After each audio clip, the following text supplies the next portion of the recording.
शिव समा रहे मुझ में और मैं शून्य हो रहा हूँ।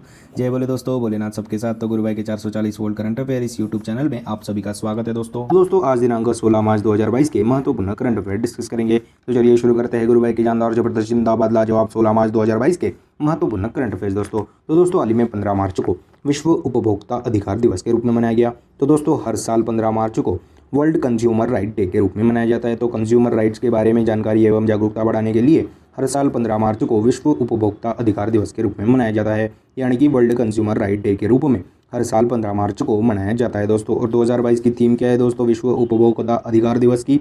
तो फेयर डिजिटल फाइनेंस, यह 15 मार्च 2022 की विश्व उपभोक्ता अधिकार दिवस की थीम है दोस्तों। तो दोस्तों हाल ही में 15 मार्च 2022 को विश्व उपभोक्ता अधिकार दिवस यानी कि वर्ल्ड कंज्यूमर राइट डे के रूप में मनाया जाता है दोस्तों। नेक्स्ट पे चलते हैं। तो दोस्तों हाल ही में रंजीत रथ जी को ऑयल इंडिया लिमिटेड के नए अध्यक्ष के रूप में नियुक्त किया गया। तो दोस्तों अध्यक्ष और सीएमडी के रूप में रंजीत रथ जी को ऑयल इंडिया लिमिटेड के नियुक्त किया गया। तो दोस्तों सुशील चंद्र मिश्रा जी की जगह लेंगे, स्थान लेंगे दोस्तों रंजीत रथ जी। और दोस्तों 30 जून 2022 को सुशील चंद्र मिश्रा जी रिटायर्ड होने वाले हैं, इसीलिए उनकी जगह पे रंजीत रथ जी को ऑयल इंडिया लिमिटेड के अध्यक्ष और सीएमडी के रूप में नियुक्त किया गया। और Ranjit Rath ji currently mineral exploration corporation limited के सीएमडी है दोस्तों। तो दोस्तों हाल ही में रंजीत रथ जी को ऑयल इंडिया लिमिटेड के नए अध्यक्ष के रूप में नियुक्त किया गया। तो बात अभी ऑयल इंडिया लिमिटेड की है, जिसकी स्थापना 1959 में हुई थी, जिसका हेडक्वार्टर नोएडा में है। और अभी रंजीत रथ जी को अध्यक्ष और सीएमडी के रूप में ऑयल इंडिया लिमिटेड के नियुक्त किया गया है। तो दोस्तों हाल ही में किए गए कुछ अपॉइंटमेंट्स के बारे में आपको जानकारी दे देता हूँ। तो दोस्तों Ravi Mittal ji insolvency and bankruptcy board of India के अध्यक्ष बने थे। अलका मित्तल जी ओएनजीसी की पहली महिला अध्यक्ष बनी थी। Geeta Mittal ji table tennis federation of India के संचालन के लिए प्रशासक समिति की अध्यक्ष बनी थी। Alka Upadhyay ji national highway authority of India के अध्यक्ष बने थे। अजय भूषण पांडे जी इफ्रा के अध्यक्ष बने थे। संजीव मेहता जी फिक्की के अध्यक्ष बने थे। और अरुण चावला जी फिक्की के डायरेक्टर जनरल बने थे। अभी कोल इंडिया को भारत की सबसे भरोसेमंद सार्वजनिक क्षेत्र यानी कि पब्लिक श्रेणी में कंपनी बनी थी दोस्तों। तो दोस्तों हाल ही में रंजीत रथ जी को ऑयल इंडिया लिमिटेड के नए अध्यक्ष और सीएमडी के रूप में नियुक्त किया गया है दोस्तों। नेक्स्ट चलते हैं। तो दोस्तों हाल ही में मध्य प्रदेश राज्य देश में पहला चाइल्ड बजट पेश करने वाला राज्य बना। तो दोस्तों हाल ही में मध्य प्रदेश चाइल्ड बजट पेश करने वाला भारत का पहला राज्य बना। तो दोस्तों बच्चों के लिए स्वास्थ्य पोषण शिक्षा के लिए बजट बनाने वाला देश का पहला राज्य मध्य प्रदेश बना। तो 0 से लेकर 18 वर्ष उम्र के बच्चों के लिए अब अलग से बजट पेश होगा दोस्तों मध्य प्रदेश में। तो दोस्तों हाल ही में मध्य प्रदेश राज्य ने देश में पहली बार चाइल्ड बजट पेश किया है दोस्तों। ऐसा करने वाला वह भारत देश का पहला राज्य बना है। और अभी तमिलनाडु राज्य सरकार ने सेपरेट कृषि बजट बनाने वाला भी राज्य बना था दोस्तों तमिलनाडु। तो दोस्तों हाल ही में मध्य प्रदेश राज्य देश में पहला चाइल्ड बजट पेश करने वाला राज्य बना है दोस्तों। बात अभी मध्य प्रदेश की है, जिसकी कैपिटल है राजधानी भोपाल है। यहाँ के मुख्यमंत्री शिवराज सिंह चौहान है। यहाँ के गवर्नर मंगूभाई छगनभाई पटेल जी है। और दोस्तों Indore is the only city in the country for selected in international clean air दोस्तों। और नेशनल एजुकेशन पॉलिसी को लागू करने वाला दूसरा स्टेट मध्य प्रदेश बना था। पहला स्टेट कर्नाटक था। यहाँ पे अंकुर योजना शुरू की गई थी। मुख्यमंत्री राइस योजना शुरू की गई थी। लाडली लक्ष्मी योजना भी शुरू की गई थी। होशंगाबाद का नाम नर्मदापुरम कर दिया था। Hot air balloon safari at Bandhavgarh national park में शुरू किया था। और सांची में बुद्धिस्ट थीम पार्क बनाया था। और सांची भीमाबेटका और खजुराहो यह यूनेस्को वर्ल्ड हेरिटेज साइट है दोस्तों मध्य प्रदेश की। और दोस्तों हाल ही में पावर सेक्टर में साइबर सिक्योरिटी लागू करने वाला पहला राज्य बना था दोस्तों मध्य प्रदेश। सतपुड़ा टाइगर रिजर्व और भेड़ाघाट को यूनेस्को 6 साइट्स के दर्जे में शामिल किया गया था। और म्यूकर माइकोसिस यूनिट भी मध्य प्रदेश में शुरू किया गया था। वन जिला वन शिल्प योजना भी मध्य प्रदेश में शुरू की गई थी। लॉन्च पैड योजना को भी मध्य प्रदेश में शुरू किया गया था। रोको टोको अभियान को भी मध्य प्रदेश में शुरू किया गया था। एफआईआर आपके द्वार भी मध्य प्रदेश में शुरू किया गया था। Patalpani Ramsar site Patalpani railway station को तात्या मामा रेलवे स्टेशन का नाम दिया गया था। हबीबगंज रेलवे स्टेशन का नाम बदलकर रानी कमलावती रेलवे स्टेशन कर दिया था। EFIR पंजीकरण सेवा भी शुरू की गई थी। एक जिला एक शिल्प योजना भी शुरू की गई थी। और दोस्तों स्मार्ट सिटी इंदौर और सूरत को चुना गया था। और इंदौर को ही वाटर प्लस सर्टिफिकेट को भी मंजूरी दे दी गई थी। और clean food street hub certification by FSSAI ने भी जारी किया गया था दोस्तों इंदौर को फॉर स्ट्रीट वेंडर्स के लिए। तो दोस्तों हाल ही में मध्य प्रदेश राज्य में देश का पहला चाइल्ड बजट पेश करने वाला राज्य बना। हाल ही में मध्य प्रदेश चाइल्ड बजट पेश करने वाला भारत का पहला राज्य बना है दोस्तों। नेक्स्ट चलते हैं। तो दोस्तों हाल ही में गुंडप्पा विश्वनाथ जी की रिस्ट अश्योर्ड नामक आत्मकथा को लॉन्च किया गया। तो दोस्तों रिस्ट अश्योर्ड नामक पुस्तक को अपने इंडिया के पूर्व कप्तान कपिल देव और सुनील गावस्कर जी ने लॉन्च किया। आर कौशिक द्वारा लिखी गई रिस्ट अशुवर्ड, यह गुंडप्पा विश्वनाथ जी की आत्मकथा है। तो दोस्तों हाल में गुंडप्पा विश्वनाथ जी की रिस्ट अशुवर्ड नामक आत्मकथा को लॉन्च किया गया, जिसे लिखा है आर कौशिक ने, जिसका लॉन्च किया है कपिल देव और सुनील गावस्कर ने। तो दोस्तों आत्मकथा से याद आया, हाल ही में तमिलनाडु के मुख्यमंत्री M.K. स्टालिन जी ने अपनी आत्मकथा उंगलील ओरुवन को लॉन्च किया गया था। BCCI के पहले मुख्य प्रशासनिक अधिकारी रत्नाकर शेट्टी जी ने भी अपनी अभी आत्मकथा को लॉन्च किया, जिसका नाम रखा गया था on board my years in BCCI नामक आत्मकथा को रत्नाकर शेट्टी जी ने लॉन्च किया था। और अभी हाल ही में किरण बेदी जी पौंडीचेरी की गवर्नर, इनकी आत्मकथा फियरलेस गवर्नेंस नामक आत्मकथा को भी लॉन्च किया गया था। How to prevent next pandemic नामक किताब को माइक्रोसॉफ्ट के को फाउंडर बिल गेट्स जी ने लॉन्च किया था। तो दोस्तों हाल ही में गुंडप्पा विश्वनाथ जी की रिस्ट अशुवर्ड नामक आत्मकथा को आर कौशिक द्वारा लिखी गई है दोस्तों, उसको लॉन्च किया गया है दोस्तों हाल ही में। नेक्स्ट पे चलते हैं।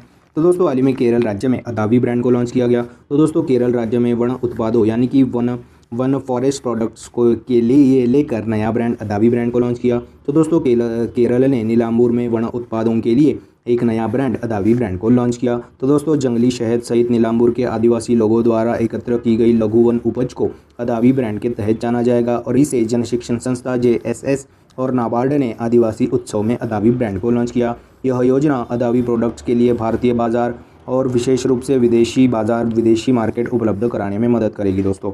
तो दोस्तों हाल ही में केरल राज्य में अदावी ब्रांड को लॉन्च किया गया। और दोस्तों ब्रांड से याद आया, उत्तर प्रदेश की वन डिस्ट्रिक्ट और वन प्रोडक्ट अभियान की ब्रांड एम्बेसडर कंगना रनौत जी बनी थी। हाल ही में विडा नामक इलेक्ट्रिक व्हीकल ब्रांड को लॉन्च करेगा दोस्तों हीरो मोटोकॉर्प। तो दोस्तों हाल ही में केरल राज्य में अदावी ब्रांड, जो कि वन उत्पादों के लिए एक नया ब्रांड है, उसको लॉन्च किया गया है दोस्तों।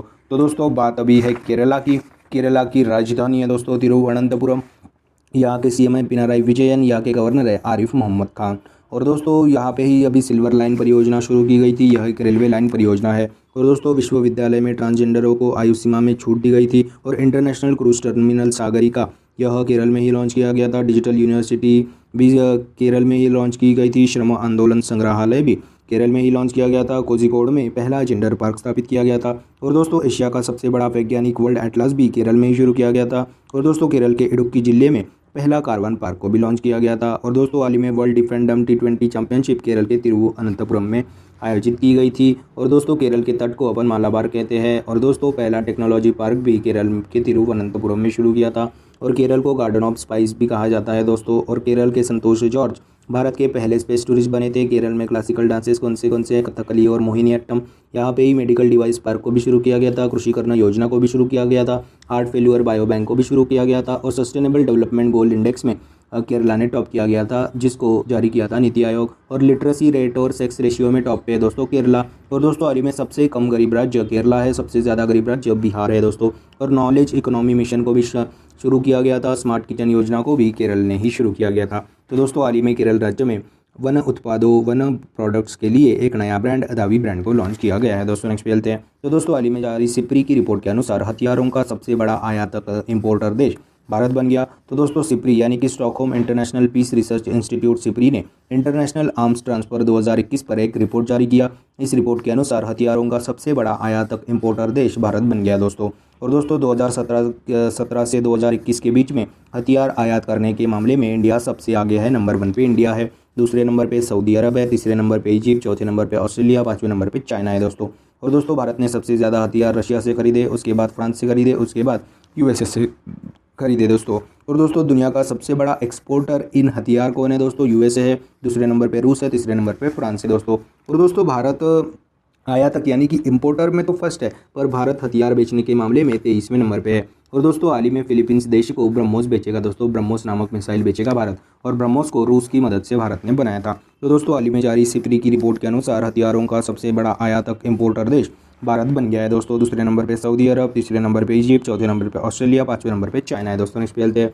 तो दोस्तों हाल ही में तपन सिंघल जी को बजाज अलायंस जनरल इंश्योरेंस के CEO के रूप में नियुक्त किया गया। तो दोस्तों फिर से एक बार तपन सिंघल जी को बजाज अलायंस जनरल इंश्योरेंस के CEO के रूप में नियुक्त किया गया। तो दोस्तों मैनेजिंग डायरेक्टर और CEO के रूप में तपन सिंघल जी को बजाज अलायंस जनरल इंश्योरेंस के CEO और MD के रूप में नियुक्त किया गया है दोस्तों। और दोस्तों हाल ही में जी अशोक कुमार जी को भारत के पहले मैरीटाइम सिक्योरिटी कोऑर्डिनेटर के रूप में नियुक्त किया गया। तो दोस्तों हाल ही में तपन सिंघल जी को अभी अगले 5 साल के लिए फिर से एक बार MD CEO के रूप में बजाज अलायंस जनरल इंश्योरेंस में नियुक्त किया गया है दोस्तों। और दोस्तों हाल ही में national mission for clean Ganga के लिए जी अशोक कुमार जी को ही नियुक्त किया गया था। वह अलग है भारत के पहले मैरीटाइम सिक्योरिटी कोऑर्डिनेटर से। और दोस्तों हाल ही में सीबीएसई के डायरेक्टर बने थे विनीत जोशी, एसएससी के अध्यक्ष, स्टाफ सिलेक्शन कमीशन के अध्यक्ष एस किशोर जी बने थे। तो दोस्तों हाल ही में तपन सिंघल जी को बजाज अलायंस जनरल इंश्योरेंस के एमडीसीओ के रूप में पुनः एक बार नियुक्त किया गया है। दोस्तों नेक्स्ट पे चलते हैं। तो दोस्तों हाल ही में प्रदीप कुमार रावत जी चाइना में भारत के नए राजदूत एम्बेसडर के रूप में नियुक्त किया गया है।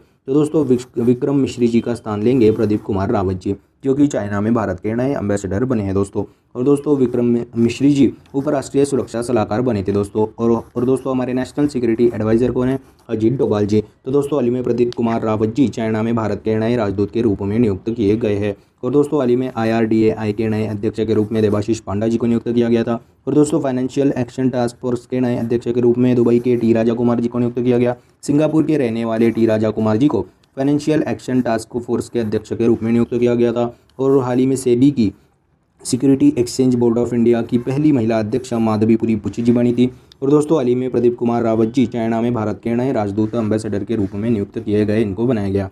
नेक्स्ट पे चलते हैं। हाल ही में जम्मू सेंट्रल यूनिवर्सिटी में Satish Dhawan space science centre का उद्घाटन किया गया। तो दोस्तों नॉर्थ इंडिया उत्तरी भारत का पहला space centre Jammu central university में Satish Dhawan space science centre का उद्घाटन किया गया। तो दोस्तों हमारे साइंस एंड टेक्नोलॉजी मंत्री डॉक्टर जितेंद्र सिंह जी ने इस सेंटर को जम्मू सेंट्रल यूनिवर्सिटी में Satish Dhawan space science centre का उद्घाटन किया। इस सेंटर में एविएशन और एरोडायनामिक्स में बीटेक कोर्स ऑफर किया जाएगा दोस्तों। तो दोस्तों हाल ही में जम्मू सेंट्रल यूनिवर्सिटी में Satish Dhawan space science centre का उद्घाटन हमारे साइंस एंड टेक्नोलॉजी मंत्री डॉक्टर जितेंद्र सिंह जी ने किया है दोस्तों। और दोस्तों केरल के बाद यह देश का दूसरा स्पेस सेंटर है जहां पर पढ़ाई अनुसंधान कार्य यानी कि पढ़ाई रिसर्च कार्य के अलावा स्पेस साइंस की पढ़ाई कर स्टूडेंट्स इसरो और नासा जैसे प्रेस्टिजियस संस्थानों में जा सकोगे। और दोस्तों इसरो का एकमात्र सतीश धवन स्पेस सेंटर आंध्र प्रदेश के श्रीहरिकोटा में है। और इसरो अभी तमिलनाडु के थूथुकुड़ी में दूसरा स्पेस सेंटर खोलेगा। और दोस्तों हाल ही में इसरो के 10वें प्रमुख एस सोमनाथ जी बने थे दोस्तों। तो दोस्तों हाल ही में जम्मू सेंट्रल यूनिवर्सिटी में Satish Dhawan space science centre का उद्घाटन किया गया है दोस्तों, जो कि नॉर्थ इंडिया का पहला स्पेस सेंटर है दोस्तों। नेक्स्ट पे चलते हैं।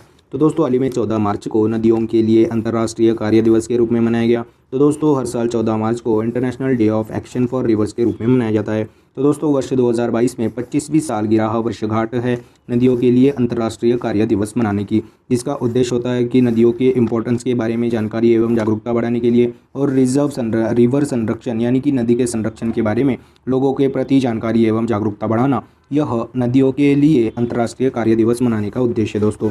और दोस्तों इसकी 2022 की थीम क्या रही? The importance of reverse for biodiversity दोस्तों। तो दोस्तों हाल ही में 14 मार्च को नदियों के लिए अंतर्राष्ट्रीय कार्य दिवस के रूप में मनाया गया और 14 मार्च को ही इंटरनेशनल मैथमेटिक्स डे के रूप में भी मनाया जाता है। तो दोस्तों हाल ही में 14 मार्च को नदियों के लिए अंतर्राष्ट्रीय कार्य दिवस के रूप में मनाया जाता है दोस्तों। नेक्स्ट चलते हैं। तो दोस्तों हाल ही में 5 भारतीय महिला बॉक्सर्स ने Asian youth and junior boxing championship में 5 गोल्ड मेडल जीते। तो दोस्तों मार्च 2022 में जॉर्डन में आयोजित Asian youth and junior boxing championship में भारतीय महिलाओं ने 5 गोल्ड मेडल जीते दोस्तों बॉक्सिंग में।